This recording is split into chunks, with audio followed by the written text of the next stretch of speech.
New details tonight from Ontario Solicitor General about what happened that Sunday morning in January when an emergency alert was sent out to people's mobile phones, radios and televisions about something happening at the Pickering nuclear station just east of Toronto.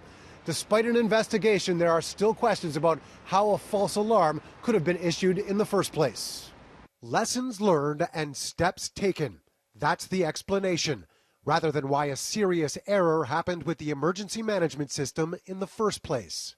We have now implemented recommendations and already put them in place to ensure that everyone who is operating those systems knows what they need to do and when they need to do it. The emergency alert about an incident at the Pickering nuclear station was sent across Ontario on January 12th. An employee testing the system accidentally sent a pre-scripted live message to the public rather than the training system normally tested twice a day. It took nearly 2 hours for a correction to be sent, saying it was a false alarm. There were too many players involved. Now we have a clear process to ensure when this happens, what happens next.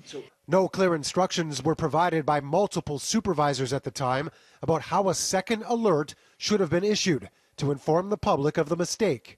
The report also revealed the employees on duty that day hadn't completed the training needed. That training was cut short, and those people that were there that day didn't get the proper training that they were supposed to get. And all of those duty officers have now been trained completely up to date.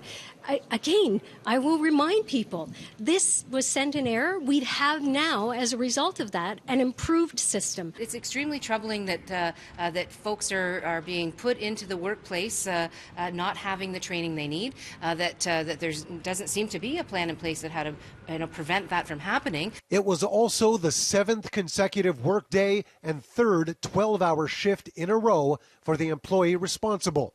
For that, officials simply repeat an apology. Look, I said in January that I was not happy with what happened. I apologized on behalf of the people of Ontario who were concerned. Ontario Solicitor General suggesting that discussions need to take place on a national level involving the CRTC, federal and provincial leaders, because what happened in Ontario could happen in other places. And so the system needs to be corrected across the entire country.